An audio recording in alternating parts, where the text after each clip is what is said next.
अस्सलाम वालेकुम। Programme night addition में हम आपको खुशामदीद कहते हैं। नाजरीन, एक तरफ तो हुकूमत मियां नवाज शरीफ को मेडिकल ग्राउंड पर बाहर भेजकर पछता रही है, बल्कि ये कहती है कि बीमारी का बहाना बनाकर हमें चकमा देकर झूठ बोलकर बाहर चले गए। दूसरी तरफ हुकूमत ये भी इल्ज़ाम लगाती है कि मियां साहब की कोई मेडिकल रिपोर्ट्स नहीं दी जाती। लेकिन आज नवाज शरीफ साहब के वकील ने लाहौर हाई कोर्ट में 3 सफ़ात की मेडिकल रिपोर्ट्स पेश की हैं, जिसमें ये कहा गया है कि नवाज शरीफ मुख्तलिफ बीमारियों में मुब्तला हैं और उन्हें लंदन में अस्पताल के करीब रहने की नसीहत की गई है। उन्हें अच्छी ग़ज़ा खाने के अलावा रोज़ाना वॉक और ज़हनी दबाव कंट्रोल करने की नसीहत की गई है। अब देखना यह है कि हुकूमत इन रिपोर्ट्स के बाद भी क्या शकूक शुबहात जो है हुकूमत के वो दूर हो पाते हैं या नहीं। दूसरी तरफ नाज़रीन, आज 2.5 महीनों के बाद PDM का इजलास पीपल्स पार्टी के बगैर हुआ। PDM के सरबराह मौलाना फजलुर रहमान अपने इर्द गिर्द तमाम जमातों के सरबराहान को लेकर मीडिया के सामने आए और हुकूमत की तरफ से वोटिंग मशीनों के जरिए इंतखाबात कराने की हुकूमती पेशकश को यकसर मुस्तरद किया और ये कहा कि मुल्क पे इलेक्शन चोर और सेलेक्टेड हुकूमत है जो इलेक्ट्रॉनिक वोटिंग मशीनों के जरिए धांधली करने का नया तरीका बना रहे हैं। क्या कहा मौलाना ने मजीद ज़रा देखिए। हुकूमत ने जो एकतरफत और इंतखाबी इस्लाहात की बात की है, उस हवाले से उन्होंने किसी मशीन की भी बात की है और सुना यह है कि ये मशीन धांधली करने का सबसे आसान तरीन तरीका है। मुल्क पर इलेक्शन चोर सेलेक्टेड हुकूमत मुसल्लत है, उनकी हर किस्म की इंतखाबी इस्लाहात और कानून साजी को हम मुस्तरद करते हैं। हम ये भी समझते हैं कि नेब और FIA सियासी इदारे बन चुके हैं और अपनी आज़ाद और गैर जानबदाराना साख कतई तौर पर खो चुके हैं और सिर्फ अपोजिशन के खिलाफ इंतकामी कार्रवाइयों के लिए इस्तेमाल हो रहे हैं। अब नाज़रीन, सवाल ये पैदा होता है कि पहले PDM में मुस्लिम लीग नून की तरफ से जो एक्टिव किरदार था ये मरियम नवाज़ अदा कर रही थी, मगर अब PDM को मुतहरिक करने के लिए शहबाज शरीफ आगे नज़र आ रहे हैं। तो क्या ये समझा जाए कि PDM के जलसों में PDM के जो इजलास होंगे उनमें मरियम नवाज़ और शहबाज शरीफ इकट्ठे नज़र नहीं आएंगे? मैं बात करूंगी, मुझे ज्वाइन कर रहे हैं मुस्लिम लीग नून के सीनियर रहनुमा तर्जुमान मरियम नवाज़ और नवाज शरीफ के मोहम्मद ज़ुबैर साहब। अस्सलाम वालेकुम, बहुत बहुत शुक्रिया ज़ुबैर साहब आपका। ज़ुबैर साहब, जो लोग सवाल उठा रहे थे कि नवाज शरीफ मेडिकल रिपोर्ट्स पेश नहीं करते, बहाना बनाकर झूठ बोलकर बाहर चले गए हैं, वो तो रेस्टोरेंट्स में खाना खाते नज़र आते हैं, वो तो स्टेडियम में मैच देखते हुए नज़र आते हैं, वो तो बाहर घूमते हुए नज़र आते हैं। लेकिन आज जो लाहौर हाई कोर्ट में नवाज शरीफ साहब की मेडिकल रिपोर्ट्स पेश की गई जिसमें कहा गया है कि वो सफ़र नहीं कर सकते, सारे उज़र सारी वजूहात बताई गई हैं। एक तरफ नवाज शरीफ के इलाज का मसला है, दूसरी तरफ वीज़े में तौसी का मसला है। अब जो वीज़े में तौसी की दरख्वास्त दी हुई है, अगर वहाँ से रिलीफ नहीं मिलता, वीज़े में तौसी नहीं होती, 2 सालों में तो आज तक इलाज मुकम्मल नहीं हुआ, तो अगर वीज़े में भी मज़ीद तौसी नहीं मिलेगी तो नवाज शरीफ साहब के इलाज का क्या होगा, जिस ग्राउंड पर आज बैठे हुए हैं बाहर नवाज शरीफ साहब? वो तो कहते हैं ना कि we'll cross the bridge when we come there, but एक चीज़ जो एक अजीब और ख़ास तौर पर ये पिछले 5-10 साल में जब से PTI का इजाद हुआ है, एक अजीब चीज़ है कि हर चीज़ के लिए आपको इस तरह से गवाही देनी पड़ती है कि मैं पाकिस्तान से मोहब्बत करता हूँ, इसलिए मैंने यहाँ सर्टिफिकेट माथे पर लगाया है अपना पैट्रियटिज़म का, और मैं अपने माँ बाप से, मेरी अपने वालिद साहब से इतनी मोहब्बत थी कि मैं कसम खा सकता हूँ कि मेरी बहुत मोहब्बत थी, वरना वो मानेंगे ही नहीं। इसी तरह से अगर आप बीमार हैं तो आपको बीमारी का एक ऐसा नक्शा पेश करना है कि जो सबको देख के लगे कि हाँ हाँ ये बीमार है। आपको याद है कुलसूम, हर बीमार जो होता है उसका डिफरेंट होता है। मतलब मेरे भाई बीमार थे, उससे हफ्ता पहले उनकी डेथ से पहले वो वॉक अराउंड कर रहे थे, हालांकि कैंसर था उनको, और दूसरे होते हैं जो 4-4 महीने 6-6 महीने बेड पर होते हैं और वो अल्लाह ताला उनको शिफा दे देता है।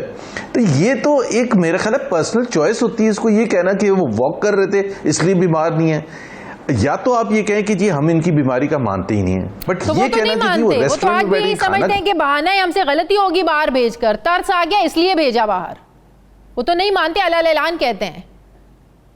अच्छा देखे, जिस तरह कुलसूम नवाज साहिबा जब वो वहाँ अस्पताल में थी तो इस हद तक हो गया था कि पीटीआई के जो कारकुन थे वो अस्पताल के अंदर उनके कमरे में पहुंच के तस्वीरें उतारने के लिए, I mean they wanted to verify that. I mean आप इंतहा देखें। और आपको याद है कि जब उनकी डेथ हुई तो even a sane person, intellectual like Aitzaz Ahsan ने बाकायदा माजरत की थी कि जी उन्होंने पब्लिक में ये कहा था कि वो बीमार नहीं है। तो मेरा ख्याल है ये इस चीज को आप ये कहें कि जी हमारी, जब इनके पास मौका था वो बाहर जा रहे थे मियां नवाज शरीफ, तो ये कहते कि जी हमारी नजर में वो इतने बीमार नहीं है कि उनको बाहर जाने की जरूरत है, तो बात बनती। अब ये कहना कि जी, और वो तो जहाज में भी बैठे नहीं थे, जहाज चला भी नहीं था, और उन्होंने कहना शुरू कर दिया था कि जी वो बीमार नहीं है, इतने बीमार नहीं है, और मुझे तो पता नहीं शीरी मजारी रो पड़ी थी, और किसने पंजाब की हेल्थ मिनिस्टर ने। जुबैर साहब, शकूक व शुबात इसलिए भी बढ़ जाते हैं। अब चंद रोज पहले 2 दिन पहले राना सनाउल्लाह साहब ने मेरे प्रोग्राम में कहा कि वो अपना इलाज तो करवा रहे हैं लेकिन वो वहां बैठकर इनका भी इलाज करवा रहे हैं, तो जिससे जाहिर है तासुर ये मिलता है कि वो सियासी एक्टिविटीज़ वहां पर बहुत ज़्यादा हो रही हैं।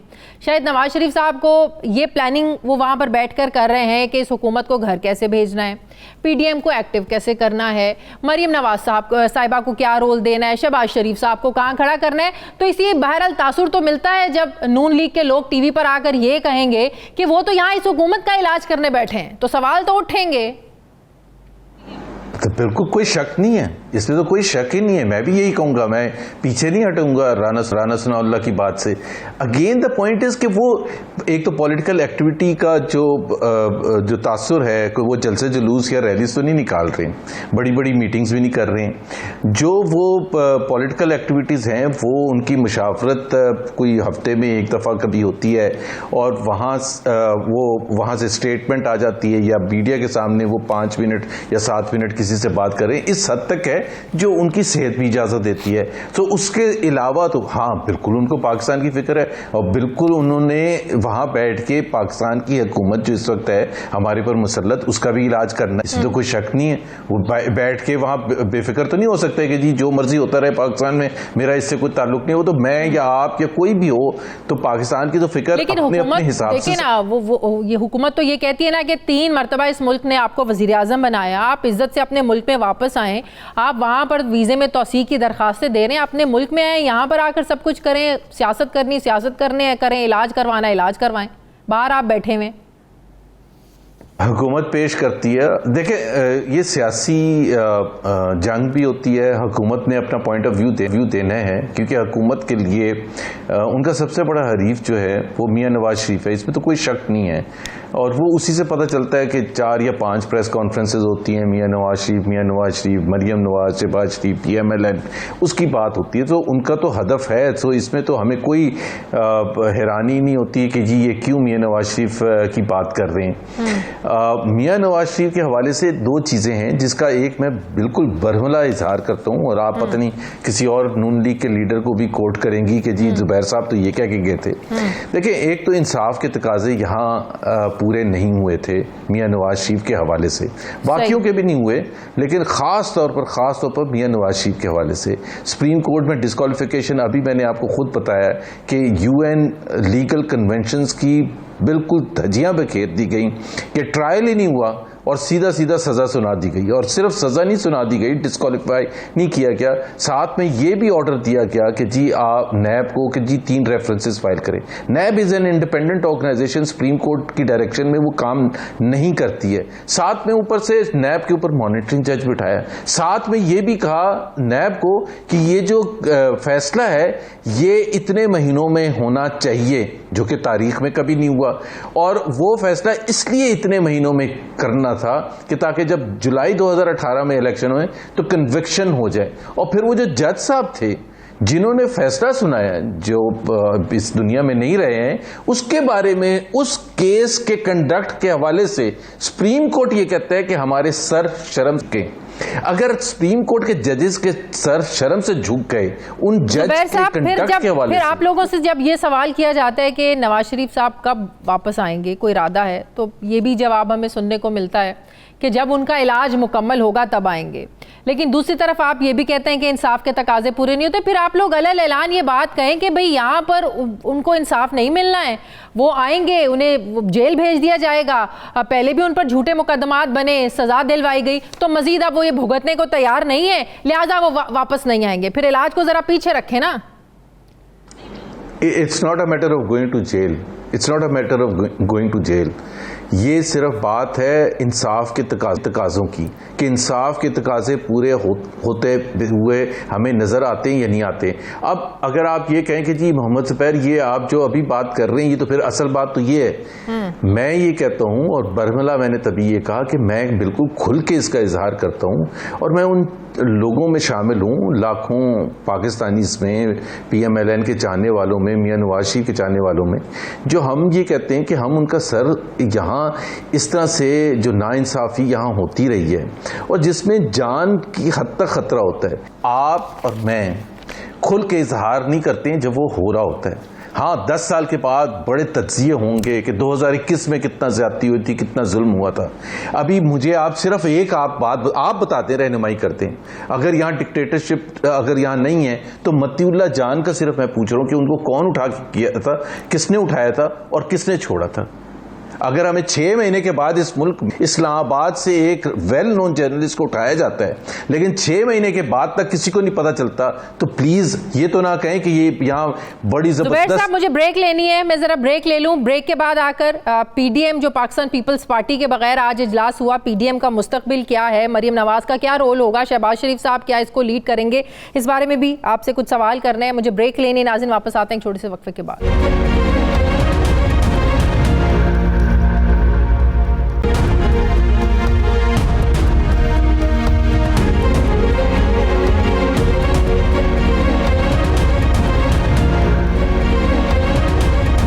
ब्रेक के बाद एक बार फिर से आपको खुशामदीद कहते हैं। मुस्लिम लीग नून के रहनुमा जुबैर साहब मेरे साथ हैं। जुबैर साहब, आज PDM का इजलास हुआ 2.5 महीनों के बाद। पीपल्स पार्टी के बगैर अब PDM ने आगे चलना है, लेकिन बिलावल भुट्टो का आज भी ये इसरार है कि अपोजिशन इकट्ठी हो, मुत्तहद हो, तहरीक अदम एतमाद लेकर आए। पाकिस्तान पीपल्स पार्टी के जराए ये बात कर रहे हैं कि हुकूमत और इत्तेहादियों के 25 से ज़ायद अरकाने कौमी असम्बली साथ हैं, पंजाब में 31 अरकाने असम्बली साथ देने को तैयार हैं। क्या इस मामले को लेकर पाकिस्तान पीपल्स पार्टी और नून लीग के बीच में कोई बैकडोर, कोई राब्ते हुए हैं इस मूवमेंट को लेकर? कोई राब्ते नहीं हुए। अच्छा। वोट ऑफ नो कॉन्फिडेंस के हवाले से पंजाब असम्बली में या नेशनल असम्बली में, और मेरा ख्याल है कि ये एक फ़ैसला जो है, ज़ाहिर है सबसे बड़ी ऑपोजिशन पाकिस्तान मुस्लिम लीग नवाज़ है पंजाब में, और इनफैक्ट जो 2018 के जो धांधली शुदा इलेक्शन थे जिसमें वो सब कुछ हुआ जो कि मेरा ख्याल है बदतरीन धांधली की तरफ इशारा देता है, उसके बावजूद सबसे ज़्यादा वोट जो निकले थे वो पाकिस्तान मुस्लिम लीग नवाज़ के निकले थे और सबसे ज़्यादा सीटें। तो जाहिर सी बात है हमारे सबसे ज़्यादा स्टेक्स हैं पंजाब में, और पंजाब में अगर कुछ भी चेंज होता है तो हमें सिर्फ शॉर्ट टर्म नहीं देखना कि हमने एक हुकूमत बुज़दार साहब की हुकूमत को उखाड़ दिया और हम बड़े नारेबाजी करें और खुशियां मनाएं। हमें अपना जो मीडियम टर्म और लॉन्ग टर्म पॉलिटिकल सर्वाइवल को भी देखना है कि हमारा लॉन्ग टर्म पॉलिटिकल इंटरेस्ट क्या है। और सबसे ज़्यादा अहम चीज़ कि इस किस्म की सियासत करने के लिए अब हमने तौबा कर लिया है कि ऐसी सियासत नहीं करेंगे जिसमें किसी न किसी तरह से हुकूमत में आना और हुकूमत को गिराना ही मकसद हो। तो फिर PDM का क्या मकसद है? जलसे होंगे क्या? सिर्फ हुकूमत को घर भी नहीं भेजना? PDM जो फिर दोबारा एक्टिव हुई है, इसका मकसद क्या है, मोटिव क्या है? देखिए, एक ऑपोजिशन का जो मकसद होता है, अब ये तो अगर हम एक तरफ कहते हैं कि जी ज़बरदस्त वेस्टर्न डेमोक्रेसीज जो हैं उधर ऑपोजिशन कैसे काम करती, तो ऑपोजिशन का काम होता है हुकूमत पर एक चेक रखना, हुकूमत की पॉलिसीज़ को तनकीद का निशाना बनाना अगर वो अवाम के ख़िलाफ़ जा रही हैं, लाइक महंगाई है, गुर्बत है, बेरोज़गारी है, फॉरेन पॉलिसी है, कश्मीर का इशू है, अभी अफगानिस्तान में जो हो रहा है, तो ये ऑपोजिशन ऑपोजिशन के फ़राइज़ में शामिल है। तो ऑपोजिशन अगर वो एक प्लेटफॉर्म पर आके ये करती है और जलसे जुलूस करती है और उस हद तक करती है कि जो पाकिस्तान के आइन में इजाज़त है, कोई तोड़ फोड़ नहीं करती, तो मेरा ख्याल है ये तो एक अच्छी चीज़ है। अवाम लेकिन माजी में इत्तेहाद देखे हैं ना हमने, जिनका मकसद ये रहा है कि हुकूमत को घर भेजना है। मुझे ये बताएं कि पीडीएम को पहले मरियम नवाज साहिबा लीड कर रही थी, अब कोरोना का शिकार है, अल्लाह उन्हें सेहत दे। अब जब पीडीएम के जलसे होंगे, लीड कौन करेगा? मरियम नवाज साहिबा, शहबाज शरीफ साहब जो हैं जलसों में इकट्ठे एक स्टेज पर हमें नज़र आएंगे, या जो बात मरियम नवाज साहिबा ने की है कि जहां मैं हूं तब वहां शहबाज साहब की ज़रूरत नहीं है, जहां शहबाज साहब हों वहां मेरी ज़रूरत नहीं है? ये आप अपने पर्सनल इंटरेस्ट की वजह से पूछ रही हैं? मेरा इसमें क्या पर्सनल इंटरेस्ट हो सकता है? मेरा सवाल है। नहीं, तो ये तो हमारा अंदरूनी मामला है ना। मतलब जब कोई देखे ना किसी के घर आके पूछता है कि आपके घर खाना क्या बना है, मुस्लिम लीग तो नून की पूछेंगे ना कि मुस्लिम लीग नून क्या एक अवामी जमात नहीं है? मुस्लिम लीग नून की सियासत क्या आपका कोई पर्सनल इंटरेस्ट है? आपकी पर्सनल चीज है, अवामी जमात नहीं है। सवाल पूछना हमारा हक है। अंदरूनी इख्तलाफात क्या डिस्कस नहीं हो रहे? जवाब देना हमारा फर्ज है, जवाब देना हमारा फर्ज है। तो मेरा पर्सनल इंटरेस्ट कहां से आ गया? नहीं, मैं तो सिर्फ पूछ रहा था आपसे, तो मेरा राइट है आपसे सवाल पूछने का। जी जी पूछें। हाँ, तो बस सवाल तो मैंने पूछा था, जवाब तो मैं दूंगा। जी बिल्कुल, आप सवाल पूछें। मुस्लिम लीग नून एक अवामी जमात है, तो अवाम ये चीज़ें जानना चाहती है कि कौन लीड कर रहा है, अंदरूनी इख्तलाफात क्या हैं। अगर आपने अवाम से वोट लेने हैं तो अवाम आपके बारे में क्या सोचती है उसका जवाब देना पड़ेगा ना आप लोगों को। मैंने जो कहा कि ये अंदरूनी मामला इस लिहाज से मैं कह रहा था पाकिस्तान मुस्लिम लीग नवाज का कि दोनों में ज़बरदस्त खूबियाँ हैं, चाहे वो शहबाज शरीफ हैं या मरियम नवाज हैं। शहबाज शरीफ से ज़्यादा एक्सपीरियंस एडमिनिस्ट्रेटर और एक ऐसा एडमिनिस्ट्रेटर जिन्होंने डिलीवर किया है और पूरी कौम उनकी जो पंजाब में उन्होंने किया है जब भी वो वज़ीर आला रहे, वो उससे मुतरफ़ है। मेरा ख्याल है ज़्यादातर लोग उनके निकात भी एग्री करते हैं।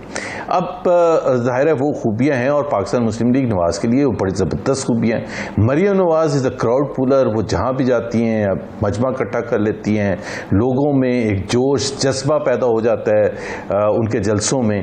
तो दोनों को इस्तेमाल करना है पाकिस्तान मुस्लिम लीग नवाज ने इस तरह से कि पाकिस्तान मुस्लिम लीग नवाज को भरपूर फ़ायदा हो दोनों की मौजूदगी से। अब कोई स्पेसिफिक जलसा या कैंपेन जो है उसमें कौन जाएगा और कौन नहीं, मेरा ख्याल है इसका फैसला जो है वो जो सदर हैं शहबाज शरीफ साहब, उनकी मर्जी है कि जी वो खुद जाना चाहते हैं। तो ये तय है कि वो इकट्ठे नहीं होंगे? नहीं, ये भी उनकी मर्जी है। शहबाज शरीफ साहब अगर कहें कि जी मैं भी जाऊंगा और आप भी साथ चले, तो मरियम नवाज कैसे कहेंगी कि मैं नहीं साथ जाती जब तक? क्योंकि वो ये बात कह चुकी है ना कि जहाँ मेरी जरूरत मैं हूँ वहाँ उनकी ज़रूरत नहीं है, जहाँ वो है वहाँ मेरी ज़रूरत नहीं। इसीलिए मैंने ये सवाल पूछा क्योंकि वो कह चुकी है बात। नहीं, वो एक स्पेसिफिक सिचुएशन में उन्होंने कहा था कि जब और ऐसा ही ज़्यादातर होगा कि लेवरेज करते ना, अगर एक आपका क्राउड पुलर है और वो जलसे में जाने के लिए भी उसके पास टाइम भी है और उसका जाना ज़रूरी भी है, तो फिर शहबाज शरीफ साहब को हम उस तरह से इस्तेमाल करेंगे जो उनकी सेहत भी इजाज़त देती है। और इसमें कोई शक नहीं ज़ुबैर साहब, मरियम नवाज साहब एक ज़बरदस्त क्राउड पुलर हैं, लेकिन ज़मीनी इंतखाबात में शिकस्त के बाद ये सियालकोट का जो ज़िमनी इलेक्शन हुआ, फिर आज़ाद कश्मीर के इलेक्शन, ज़बरदस्त क्राउड आया। क्राउड पुलर वो हैं, उन्हें समझा जाता है, लेकिन वो वोट पुलर नहीं है। देखिए, इसमें इलेक्शन में सिर्फ क्राउड पुल करने की बात नहीं होती है कि जी आपने किस तरह से क्राउड पुल किया है। बहुत सी दूसरी चीज़ें भी होती हैं जो कि बड़ी इंपॉर्टेंट होती हैं, जो कि वोट में कन्वर्ट होनी होती हैं। आपने सही कहा, मरियम नवाज का सारा काम नहीं है कि जी वो A to Z सारा उन्होंने कैंपेन लीड करनी है और कॉन्स्टिट्यूंसी में वो चीज़ें जो कि आप कह रही हैं वोट को कन्वर्ट करने के लिए इलेक्शन डे मैनेजमेंट के पॉइंट ऑफ व्यू से, और वो तमाम चीज़ें वो भी इंपॉर्टेंट होती हैं, वो भी दूसरे लोगों का काम होता है। सो जिम्मेदारी डालना मरियम नवाज पर बड़ी ज्यादती की बात है कि भाई उन्होंने तो वो जो काम था उन्होंने भरपूर अंदाज में किया, किसी ने उंगली नहीं उठाई कि जी आपने उस तरह से जोश जज्बा नहीं दिलाया। अब उसको कन्वर्ट अगर वोट में करना है, और हमें ये भी पाकिस्तान आज़ाद कश्मीर की तारीख में पहली दफ़ा है कि अपोजिशन जमात होने के नाते इतने ज़्यादा वोट 5,10,000 कभी किसी ने नहीं लिए। सो हम उस हिसाब से अगर देखें तो बड़ी ज़बरदस्त परफॉर्मेंस। ठीक है, आखिरी सवाल, इससे ज़्यादा आज इलेक्ट्रॉनिक वोटिंग मशीन को टेस्ट किया, चंद रोज पहले प्राइम मिनिस्टर साहब को भी इस बारे में ब्रीफ किया गया। आज शिबली फराज साहब ने कहा कि सियासी जमातें अपने बेहतरीन से बेहतरीन जो है माहिरीन है उनको ले आएँ, इलेक्ट्रॉनिक वोटिंग मशीन ईवीएम जो है इसको जांचें, इसको हैक नहीं किया जा सकता, इंटरनेट से जुड़ी नहीं है, ब्लूटूथ से जुड़ी नहीं है। तो धांधली के इल्ज़ामात तो हम दहाइयों से सुनते आ रहे हैं, तो इस मसले को आप ऑपोजिशन क्यों नहीं समझ पा रही है कि इसको हल होना चाहिए? ईवीएम के जरिए आप लोग नहीं चाहते कि इलेक्शन हो, तो फिर ये धांधली का मसला कैसे हल होगा? क्यों मानने को तैयार नहीं है? पहली बात तो ये है कि मेरा ख्याल है चाहे आप पॉलिटिकल पार्टी का हिस्सा हैं या नहीं हैं, या मीडिया का हिस्सा हैं, या एक आम शहरी, मैं नहीं हूँ पॉलिटिकल नहीं, मैं कह रहा हूँ कि सबका इंटरेस्ट होना चाहिए कि इलेक्ट्रॉनिक वोटिंग मशीन कैसे काम करती है। ये सही है ना? हाँ। मैंने 50 दफ़ा ये कहा है, शिबली फराज साहब को भी कहा है, दूसरे वज़रा को भी कहा है, और मैं आपको एक और बात भी बता देता हूँ कि जी आप पूरी कौम के सामने एक प्रेजेंटेशन करते ना, आप सारे आप कह रहे हैं ना कि जी ऑपोजिशन एक्सपर्ट्स ले, भाई आप तो करें ना, आप इब्तिदा करें। दूसरी चीज ये है कि हम बिल्कुल उनकी बात भी सुन रहे हैं। आज से 4-5 रोज पहले सेनेट की जो पार्लियामेंट्री कमेटी है उसमें 4 घंटे का इजलास हुआ, और उस 4 घंटे स्पेसिफिकली ऑन दिस थिंग। ठीक है, बहुत बहुत शुक्रिया। मुस्लिम लीग नून के रहनुमा मोहम्मद जुबैर साहब मेरे साथ थे। मुझे ब्रेक लेनी है नाज़रीन, वापस आते हैं एक छोटे से वक्फे के बाद।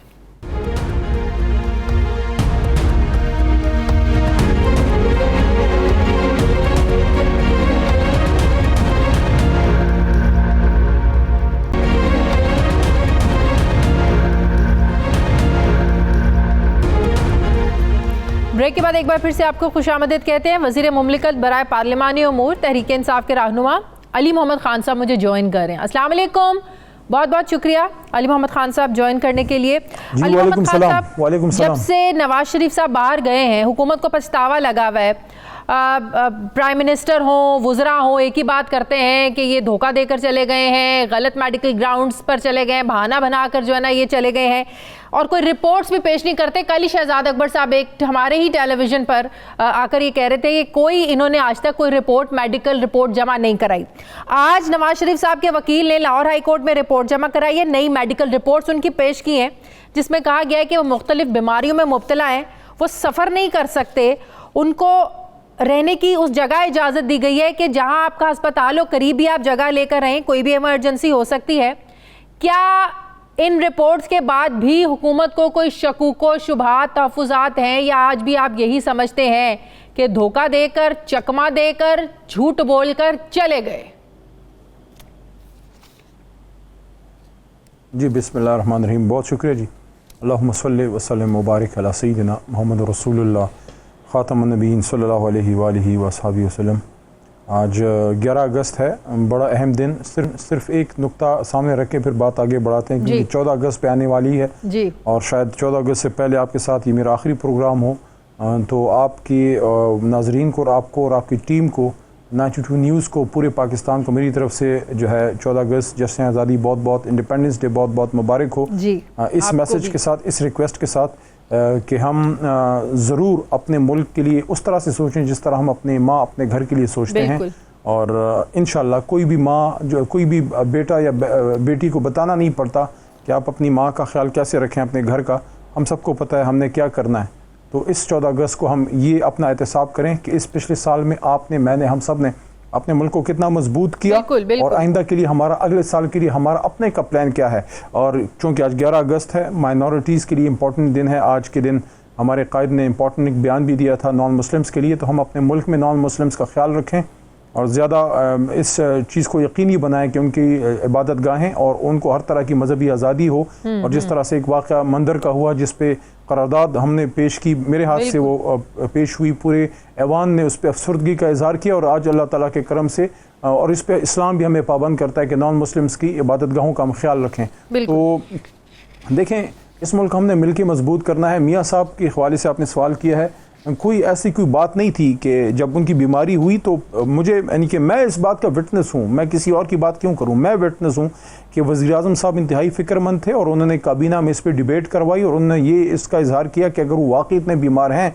तो बिल्कुल उनको हर तरह की मेडिकल रिलीफ मिलनी चाहिए। लेकिन जब मियाँ साहब तशरीफ़ ले गए मुल्क के बाहर, तो जब उनका उधर रवैया रहा, जिस तरीके से उधर वो आगे पीछे मूव करते रहे, फिर कोई ट्रीटमेंट भी, कोई अस्पताल में कोई ट्रीटमेंट भी सामने नहीं आई, तो उस वजह से शकूक व शुबात आते रहे। फिर बीच में इस्लामाबाद हाई कोर्ट में मेरे ख्याल में उनको डिक्लेयर किया गया कि वो एब्सकॉन्डर हैं और वो हाजिर हों, तो उस वजह से मामलात ख़राब हुए। फिर ख़ासकर जब मरियम साहिबा ने ख़ुद, उनकी बेटी जो है मोहतरमा मरियम साहिबा ने ख़ुद जब ये बात की कि अगर आप यकीनी बनाएं कि उनको इंसाफ मिलेगा तो उनको कल ही हम बुला लेते हैं, इसका मतलब है कि बीमारी का ऐसा कोई इशू नहीं था। अब आपने ये बात की है कि उन्होंने कोई मेडिकल रिपोर्ट्स जमा की हैं, तो जब तक वो मेडिकल रिपोर्ट्स सामने नहीं आती हैं और अदालत की कसौटी पर उनको परखा नहीं जाता, जो पास्ट रिकॉर्ड है वो कोई इतना अच्छा नहीं है, तो जब तक उसके अब जो ऑथेंटिसिटी है उन रिपोर्ट्स की कि किस लेवल की रिपोर्ट्स हैं और ये कितनी ऑथेंटिक हैं, अदालत उसको किस तरह से देखती है। और इसमें एक मेरा पॉइंट और ले लें, फिर आपको कोई और बात हो जवाब देता हूँ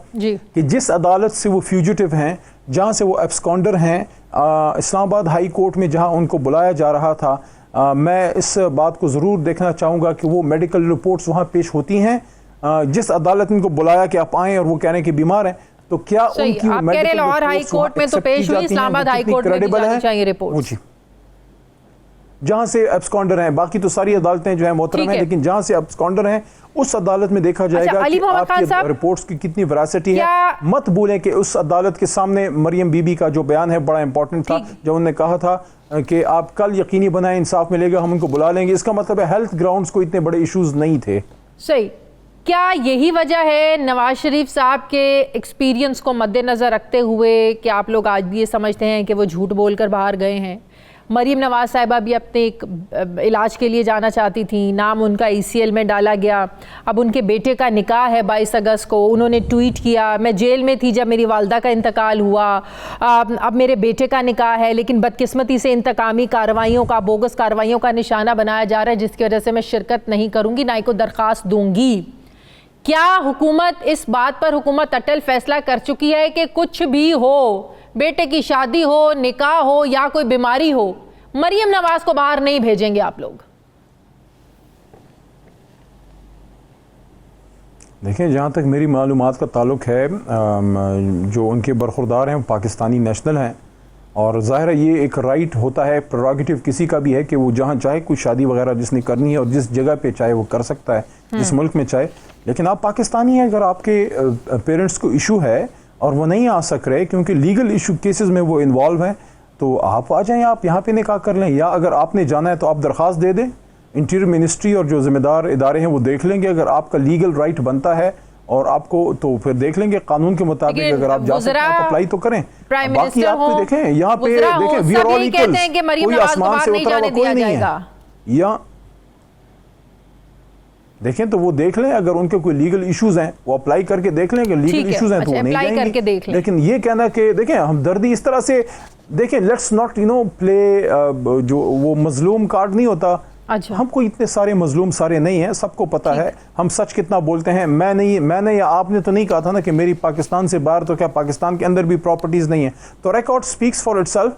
लेकिन बहरहाल अपने आप को इतना मजलूम भी नहीं पेश किया जाना चाहिए। मियाँ साहब वापस आएँ, अदालतों का सामना करें, और अगर आपने बाहर जाना है आप प्रॉपर अप्लाई करें, उसको लीगली देखा जाएगा। अगर कानून के मुताबिक आपको इजाजत मिल सकती है तो मिल जाएगी। ठीक है, अली मोहम्मद, ज्यादा मजलूम बनने की मैं नहीं समझता इस तरह आपको वो विक्टिम कार्ड प्ले करना चाहिए।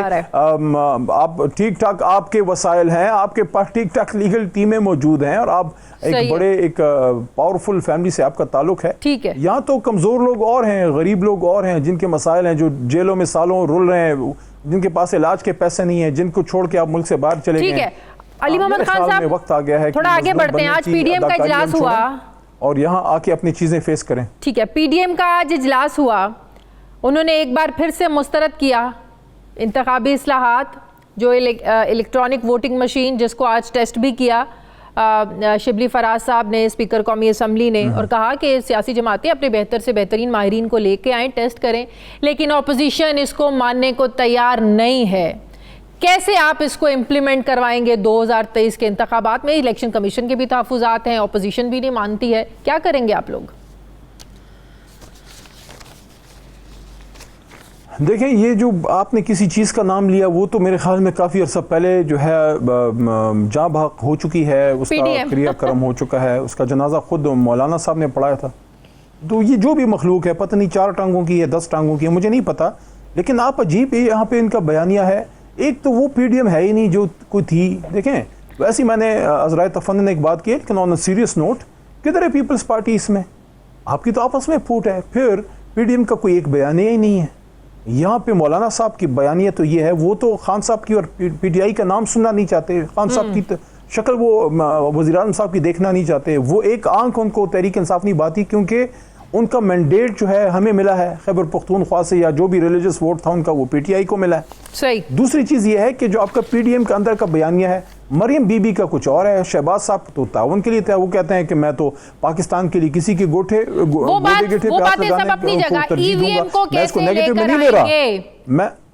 मेरे सवाल का जवाब दे, EVM को कैसे लेकर आएंगे, कैसे? अब यहाँ पे एक पॉइंट है ना, सुने, मैं जो आपको बात बता रहा हूँ वो ये है कि एक पैराडाइम शिफ्ट है इनके बीच में, एक बहुत बड़ा पैराडॉक्स है, इनके बीच में एक बहुत बड़ा एक शिगाफ है कि मौलाना साहब कोई बात सुनने पे तैयार नहीं है। वो स्टेटस को जो है पहली बार वो सिस्टम से बाहर हैं। अब शहबाज साहब ने खुद ये बात की थी कि नहीं कि मैं ताउन करूँगा पाकिस्तान के लिए। तो ये जो इलेक्टोरल रिफॉर्म्स हैं, तो इसका रोना धोना तो ये लोग कर रहे हैं ना, कह रहे हैं हमारे साथ धांधली हुई है। तो अगर खान साहब ने अब इन्विटेशन दे रहे हैं कि आएँ इस पर बात करें, आप बेशक इसको रद्द करें, लेकिन प्रॉपर एक दलाइल के साथ तो करें और उसका अल्टरनेटिव भी देना। अगर आप कहते हैं कि ये नहीं, तो फिर कौन सा तरीक़ाकार? अगर देखें, एक तरफ मौलाना साहब की मैं ना मानने वाली सियासत है, शहबाज शरीफ साहब कहते हैं कि मैं पाकिस्तान के लिए ताउन करने के लिए तैयार हूँ। मोहतरमा मरियम साहिबा और शहबाज शरीफ साहब की सियासत में 180 डिग्री का फर्क है। तो आप मुझे बताएं, मैं PDM की कौन सी बात सच मानूं? मौलाना साहब की, शहबाज साहब की, मरियम साहिबा की, या उनके जो साबिक मेंबर थे बिलावल साहब, जरदारी साहब जो हैं, उनकी किसकी माने? इसलिए मैं कह रहा हूं कि कौन सी PDM जो फौत हो गई है उसकी बात कर रहे हैं। ठीक है, बहुत बहुत शुक्रिया वज़ीर मुमलिकत बराए पार्लियामेंट अली मोहम्मद खान साहब मेरे साथ हैं। मुझे ब्रेक लेनी है नाज़रीन, वापस आते हैं छोटे से वक्फे के बाद।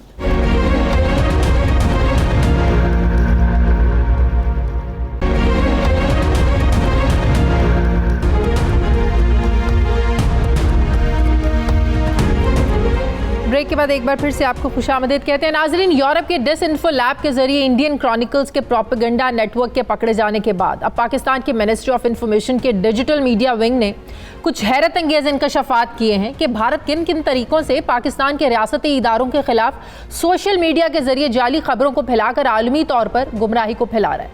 वफाकी वज़ीर इत्तलात और नशरियात फवाद चौधरी ने एक मीडिया ब्रीफिंग में पिछले 2 साल में सोशल मीडिया पर चलाई जाने वाली खबरों और ट्रेंड्स का आज एक तफसीली जायजा पेश करते हुए बताया कि ज्यादातर ट्रेंड्स को भारत, अफगान हुकूमत हत्ता के इजराइल से लीड किया जाता रहा। नाज़रीन, पाकिस्तान इस वक्त बैन-ए-क़वामी तौर पर जिन हालात से गुजर रहा है, इसमें ऐसे प्रोपेगेंडा फैलाने वाले नेटवर्क्स कहीं पाकिस्तान को दहशतगर्दी के साथ जोड़ने की कोशिश कर रहे हैं, तो कहीं पाबंदियां लगाने का मुतालबा किया जा रहा है। इसकी एक वजह अफगानिस्तान में अमेरिका से निकलने के बाद पैदा होने वाली सूरत हाल भी है। आज आर्मी चीफ की सदारत में कोर कमांडर्स का इजलास हुआ, जिसमें अफगान मसले के हल में के बारे में कहा गया कि अफगान मसले का हल जो है ये तमाम फ्रीकैन की जिम्मेदारी है। और ये कहा गया कि पाकिस्तान ने मुफाहमती अमल में पुरखुलूस और संजीदा कोशिशें की।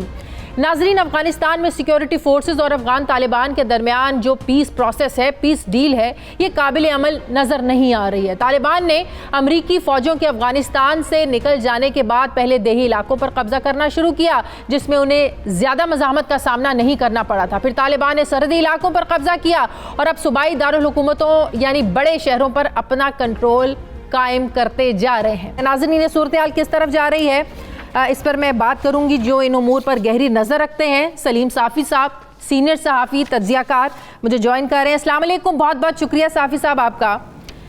साफ़ी साहब, अफगानिस्तान में सूरत हाल मुसलसल बिगड़ रही है। अफगानिस्तान की हुकूमत पाकिस्तान पर मुसलसल इल्ज़ाम लगा रही है। पेंटागन के प्रेस सेक्रेटरी ने भी इल्ज़ाम लगाया कि पाकिस्तान और अफगानिस्तान की सरहद पर जो मौजूदा दहशतगर्दों की जो पनाहगाहें हैं, अफगानिस्तान में अदम इस्तेहकाम इसी वजह से बढ़ता जा रही है, अफगानिस्तान की हुकूमत कह रही है। फिर तालिबान, तहरीक तालिबान की धमकियां हैं। साफ़ी साहब, ये सूरत हाल पाकिस्तान के लिए कितनी गंभीर हो सकती है? देखिए, पाकिस्तान के लिए तो कई हवालों से गंभीर है। एक तो ये है कि वहाँ पे अफगानिस्तान में अगर हालात ख़राब होंगे तो रिफ्यूजीज़ भी इधर आएंगे। दूसरा जो उससे भी बड़ा ज़्यादा ख़तरा है वो ये कि हम तो सालों से ये अर्ज़ करते रहे कि TTP और TTA बुनियादी तौर पर एक ही सिक्के के दो रुख हैं, लेकिन पिछले 16-17 साल में इस बयानिए को तस्लीम नहीं किया गया और हमारी रियासत हमें इससे उलट पट्टी पढ़ाती रही। लेकिन अब तो रियासत भी ये मान गई है और ये ऑब्वियस है कि उधर अगर तालिबान ताकत के बल पे इक़्तिदार में लेते हैं तो यहाँ पे भी TTP की सरगर्मियाँ बढ़ेंगी और बढ़ेंगी नहीं बल्कि बढ़ चुकी हैं। तो सबसे ज़्यादा एक बड़ा चैलेंज तो पाकिस्तान के लिए ये सामने आएगा। तीसरा ये कि अगर 9/11 के बाद ट्राइबल एरियाज़ में सिचुएशन बिगड़ गई तो उस वक़्त वहाँ पे ना हमारी फ़ौज पहले से एग्जॉस्ट हो चुकी थी और ना वहाँ पे PTM जैसी तंजीमें थी, बल्कि जब फ़ौज उधर गई तो उनको हार पहनाए गए। अब के बार जो है वो पहले से वो वाले मसाइल भी हैं। तीसरा फिर ये कि अगर TTP की असल क़ुव्वत उस वक़्त तोड़ी थी तो वो अमेरिकन ड्रोन ने तोड़ी थी, क्योंकि बैतुल्लाह मसूद, नेक मोहम्मद, हकीमुल्लाह मसूद, मुल्ला फजलुल्लाह, कारी हुसैन, ये सब लोग अमेरिकी ड्रोन हमलों में निशाना बनाए गए थे। अब तो हमें वो सपोर्ट भी हासिल नहीं होगा, बल्कि ये ज़्यादा इम्कान है कि अमेरिकी शायद इस पर खुश होंगे। तो इस लिहाज से अगर आप देखा जाए तो पाकिस्तान के लिए एक तो ये मुश्किलात होंगी, दूसरी तरफ ब्लंडर्स अमेरिका ने भी किए हैं और ये जो हालिया सूरत हाल है ये तो अमेरिका के कतर डील का नतीजा है।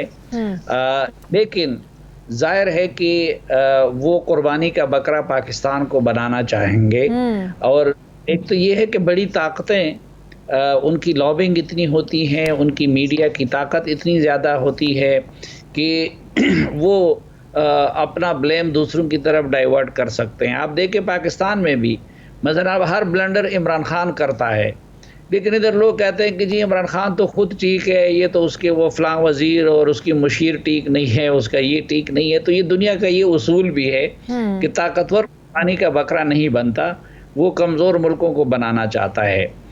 अच्छा, फिर ये देखें कि उधर भी ब्लंडर अशरफ गनी ने खुद किया है, क्योंकि जब हामिद ओबामा ये काम करना चाह रहा था कतर में, जब उन्होंने तालिबान के साथ मुज़ाकरात की कोशिश की और उनको दफ्तर दे दिया, तो हामिद करज़ई ने उस वक़्त कहा कि ओवर माई डेड बॉडी, और वो कहा कि ये तो आप मेरी हुकूमत की पोजीशन को तबाह कर रहे हैं। उसने कतर के सफ़ीर को भेजा और निकाल दिया और अपने सफ़ीर को वहाँ से बुला लिया। अब अशरफ गनी साहब ने तो वो हिम्मत भी नहीं की कि अमरीकियों को रोकते, और फिर ख़ुद उनके कहने पे 5000 तालिबान के ऐसे हार्डकोर लोग भी रिहा किए जिसमें सुइसाइडर भी थे और सुइसाइडर के मास्टरमाइंड भी थे। अब वो भी ज़ाहिर है कि उनकी पोजीशन वैसे भी अबतर है। वो कहते हैं कि मैं अगर अमेरिका को नाराज़ करूं तो इस वक्त तो फिर मेरी और 2 दिन भी सर्वाइव नहीं कर सकूंगा, तो वो भी मलबा पाकिस्तान पे डालना चाहते हैं। सही। एक आखिरी सवाल, अफगानिस्तान पाकिस्तान की कोशिशों को शक की निगाह से क्यों देख रहा है? आज भी ये बात हुई कि पाकिस्तान ने हमेशा संजीदा कोशिशें की हैं और पिछले कुछ सालों से, पिछले खास 1 साल से हम देख रहे हैं कि पाकिस्तान पीस प्रोसेस में कितना अहम रोल प्ले कर रहा है, संजीदा कोशिशें। क्या कुछ माजी के इसमें वाक़यात हैं, तजुर्बात हैं अफ़गान हुकूमत के, जैसे मुल्ला अख्तर मंसूर जो कहा गया पाकिस्तानी सरजमीन पर मारे गए, उस वजह से बड़ा एक अदम एतमाद भी बढ़ा, कि ऐसे कुछ वाक़यात हैं कि आज तक पाकिस्तान की कोशिशों को संजीदा तरीके से देखा ही नहीं जा रहा? देखिए, इसमें कोई शक नहीं कि पिछले साल के दौरान बहुत बड़ी कोशिशें की गई। आर्मी चीफ ने, DGISI ने, जो अफ़गानिस्तान के लिए पाकिस्तान के स्पेशल एलवाए हैं सादिक खान ने, तालिबान को समझाने बुझाने की भी, उन पे दबाव डालने की भी, हर तरीके से, यानी हर तरीका आजमाया गया। और ये सिर्फ अफ़गानिस्तान की नहीं बल्कि चूँकि पाकिस्तान के अंदर ये रियलाइजेशन हो चुकी है कि अफ़गानिस्तान में जंग या तालिबान का बज़ोर ताकत काबुल पे कब्ज़ा, उसका सबसे ज़्यादा नुकसान पाकिस्तान को होगा। TTP की री एमरजेंस की सूरत में भी, दुनिया की तरफ से इल्ज़ामात की, क्योंकि उधर अमेरिका को अपनी सिविल सोसाइटी और कांग्रेस और मीडिया की तरफ से तनकीद का सामना करना पड़ेगा कि ये आप लोग अफ़गानिस्तान को तबाही के सपोर्ट करके आ गए, तो वो मलबा पाकिस्तान पे डालेंगे। यही नेटो के ममालिक और यूरोप का भी है। सही। इकनॉमिक इस वक्त हमारे हालात भी ख़राब हैं और हमें उनकी ज़रूरत भी है। तो उससे बचने के लिए भी पाकिस्तान ने ये हर तरीका इस्तेमाल किया, हर हरबा इस्तेमाल किया और आज भी इस्तेमाल कर रहे हैं कि अफगानिस्तान के मसले में कोई पीसफुल सेटलमेंट निकले। लेकिन याद माजी जो है वो आज़ाद है और माजी में हमारा किरदार, क्योंकि अफगान इसलिए उस पर यकीन करने को तैयार नहीं है कि एक तो ये देखते हैं कि माजी में दुनिया में सिर्फ 3 ममालिक थे जिन्होंने तालिबान की हुकूमत को तस्लीम किया था, उसमें एक पाकिस्तान था। फिर यहाँ से मुल्ला अख्तर मंसूर का यहाँ पे मारा जाना, फिर इस तालिबान के इसी मुल्ला बिरादर को ये पाकिस्तान में गिरफ्तार हुए थे, उस्ताद यासिर यहाँ पे गिरफ्तार हुए थे, बाकी सब कुछ था। तो वो माजी से इस वक्त वो निकलने को तैयार नहीं है और माजी में जो हमारा किरदार था उसकी वजह से आज पाकिस्तान के उस पॉजिटिव किरदार को भी तस्लीम नहीं लिया जा रहा। बहुत बहुत शुक्रिया सीनियर सहाफ़ी तज्ज़ियाकार सलीम साफ़ी से साथ। नाज़रीन, हमारे प्रोग्राम का वक्त ख़त्म हो गया है। फीडबैक ज़रूर दीजिएगा, अपना ख्याल रखिएगा। मुझे इजाज़त दीजिए, अल्लाह हाफ़िज़।